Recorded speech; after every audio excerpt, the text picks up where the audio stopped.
Βρισκόμαστε στο Μαλακάσι, σε ένα χωριό της Πίνδου. Βλέπουμε μπροστά μας όλο το ορεινό συγκρότημα του χωριού. Είναι η θέση Κόκκινος, η θέση Άγιοι Απόστολοι, πυκνό δάσος όπως το βλέπετε, είναι μαύρη πεύκη. Άριστος βιότοπος για τα μεγάλα θηλαστικά της Πίνδου.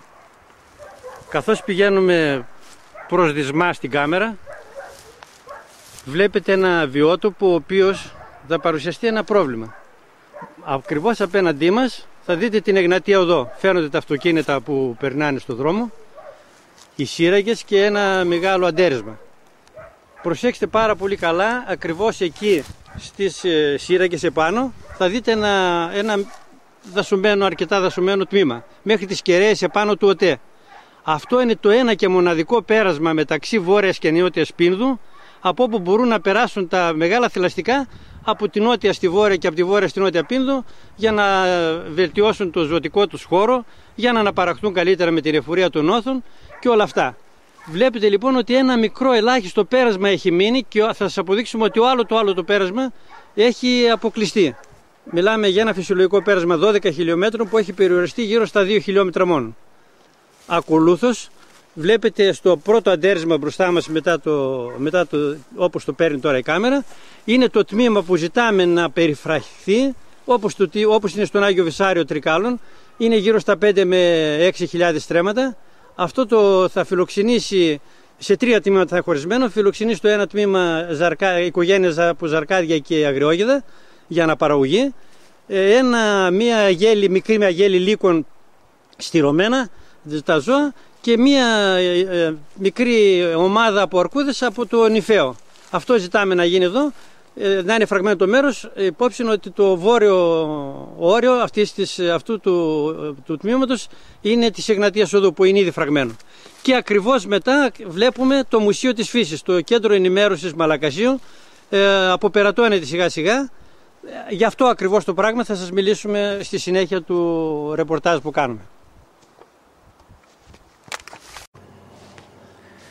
Λοιπόν, βρισκόμαστε στην είσοδο του Μουσείου της Φύσης, του κέντρου ενημέρωσης. Από εδώ, όπως βλέπετε, φαίνεται άνετα η Εγνατία Οδός. Η απάνω ψηλά που είναι τώρα φθινόπωρο και έχει αλλάξει το χρώμα, η οξιά. Εκεί βρίσκονται οι θέσεις άσπρες πέτρες που έχει πάρα πολλές θέσεις φωλιασμού αρκούδων. Από πάντα είχε και πάντα υπάρχουν αρκούδες που φωλιάζουν εκεί το χειμώνα, για να ξεχειμωνιάσουν, δηλαδή για το χειμέριο ύπνο που κάνουν. Βλέπουμε δεξιά μας το κομμάτι που είπαμε για να φραγεί για τα ζώα, είναι δίπλα στο κέντρο ενημέρωσης. Έχει ανάμεσα ένα μονοπάτι με αρδευτικό αυλάκι, δηλαδή υπάρχει και νερό ανάμεσα, το χωρίζει ακριβώς στη μέση, που έρχεται από πέρα από το ποτάμι, από τη θέση Μπράντο. Ακολούθως βόρεια βλέπουμε πάλι την Εγνατία Οδό. Δεν φαίνεται καθαρά από εδώ πώς σταματάνε, πώς το πέρασμα είναι αδύνατο να περαστεί από τα ζώα, αλλά νομίζω και από εδώ έχετε μια εικόνα. Βλέπετε τυχεία, παντού φραγμένος ο δρόμος, και άμα προσέξετε και εκεί που χάνεται ο δρόμος και φτιάχνει κάποιες 2-3 σύραγγες, από την κάτω μεριά ή υπάρχουν βράχια, θα σας τα δείξουμε και πιο κοντά, ή από πάνω τα αντερίσματα είναι τέτοια που δεν μπορούν να είναι προσβάσιμα από οποιοδήποτε είδος ζώων. Φανταστείτε, όλο αυτό που σας δείχνουμε τώρα ήταν το προηγούμενο πέρασμα, ήταν 12 χιλιόμετρα, μέχρι απέναντι στο βράχο που λέγεται Πέτρα Μοκώση. Μέχρι εκεί πέρα ήταν πέρασμα για τα μεγάλα θηλαστικά. Όλο αυτό το μέρος έχει εντελώς κλειστεί και χωρίζει τη βόρεια με την νότια Πίνδου. Διότι το μαλακασιώτικο ρέμα και ο Άραχθος από την άλλη μεριά χωρίζουν την Πίνδου, στη μεριά του Μετσόβου δηλαδή, χωρίζουν την Πίνδου σε βόρεια και νότια.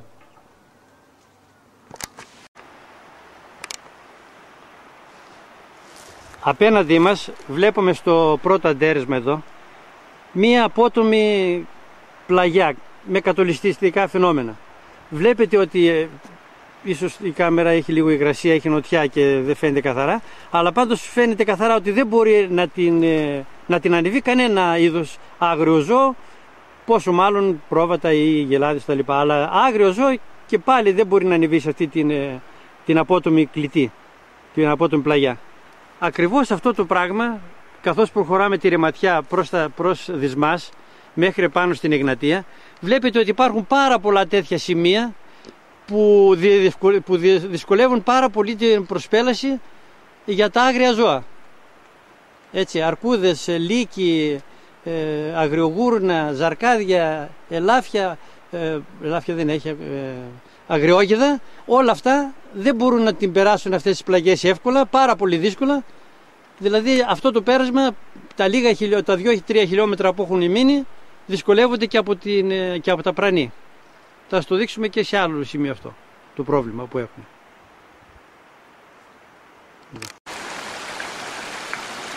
Είμαστε στη θέση Ίσβορο.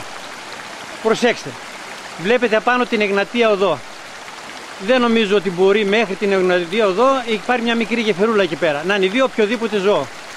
Πηγαίνουμε τώρα, σέρνουμε την κάμερα προς τα αριστερά μας, δυτικά. Βλέπετε τα πρανή που έχουν δημιουργηθεί μετά την κατασκευή της Εγνατίας. Αυτό το κομμάτι εδώ με το ρεματάκι ανάμεσα λέγεται Κάναλου Αλιούρσε. Στα βλάικα σημαίνει ο δρόμος της Αρκούδας. Δηλαδή εδώ ήταν ένα πυκνό δάσος κάποτε και είχε ένα μικρό μονοπάτι. Και από εδώ ανέβαιναν τα ζαρκάδια, οι αρκούδες, για να περάσουν απέναντι στο πέρασμα. Τώρα, όπως βλέπετε, αυτό το πράγμα είναι αδύνατο να γίνει. Πιο αριστερά, καθώς σέρνεται η κάμερα, απάνω είναι μια περιοχή που λέγεται Τσούμα Αλούπλου, που σημαίνει η κορυφή του λύκου, και πιο κάτω βλέπουμε τώρα το δρόμο που πηγαίνει, που ενώνει τη βόρεια με την νότια Πίνδο. Δηλαδή είναι ο δρόμος που θεωρητικά και πρακτικά ξεκινάει από το περιβόλι Σαμαρίνα, έρχεται αμέσως Μιλιά στο Μαλακάσι, πηγαίνει προς το Στεφάνι Ανθούσα και ακολούθως πηγαίνει Καλαρίτες Σαμαρίνα. Είναι ένας πολύ καλός δρόμος για 15 χιλιόμετρα, πλάτος 6 περίπου μέτρων στρωμένος και με τεχνικά. Βλέπετε το αυτοκίνητο που είναι μπροστά μας και η ξυλία που έχει κατηβεί από το δάσος. Αυτό είναι ένα που ζητάμε, δηλαδή να συνδεθεί με όπου υπάρχει άσφαλτος, όπου υπάρχει, όπως είναι εδώ πέρα 3α, να υπάρχει 3α, εν πάση περιπτώσει βατός δρόμος για 4x4 μηχανήματα, για τζιπ, για τέτοιες περιπτώσεις που να θέλει κανένας να διασχίσει την περιοχή, όλη την Πίνδο, δηλαδή το κορμό της Πίνδου, από το περιβόλι μέχρι τους Καλαρίτες και το Σιράκο. Δεν έχουν μείνει παρά μόνο 15 χιλιόμετρα μεταξύ Κάμπο Δεσπότη και Μιλιάς Μετσόβου, που είναι σε κακή κατάσταση, και 6 χιλιόμετρα μεταξύ Μαλακασίου και Στεφανίου.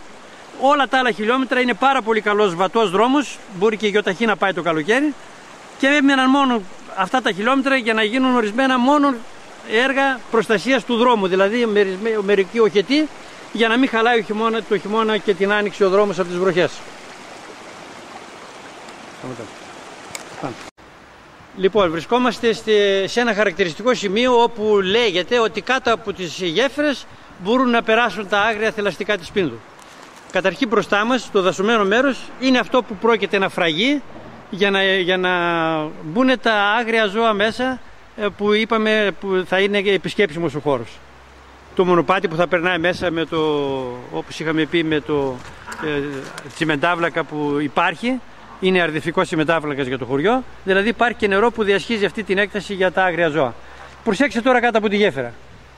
Κοιτάξτε πώς στηρίζονται τα πρανή.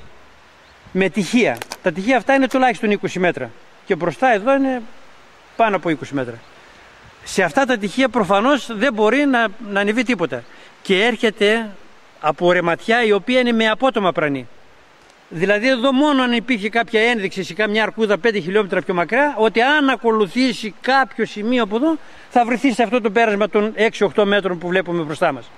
Δεν νομίζω ότι μπορεί να θεωρηθεί δηλαδή ότι κάτω από τις γέφυρες του Μαλακασίου αυτή είναι η μοναδική περίπτωση που μπορεί να περάσει κάποιο ζώο, και όμως μένουν μόνο 6 μέτρα που πρέπει το άγριο ζώο να φανταστεί ή να θυμηθεί ότι κάπου από εδώ μπορεί να περάσει μεταξύ Βόρειας και Νότιας Πίνδου. Αντιλαμβάνεστε δηλαδή ότι ακόμα και ένα σημείο που θεωρείται ότι είναι πέρασμα, στην πράξη δεν είναι καθόλου.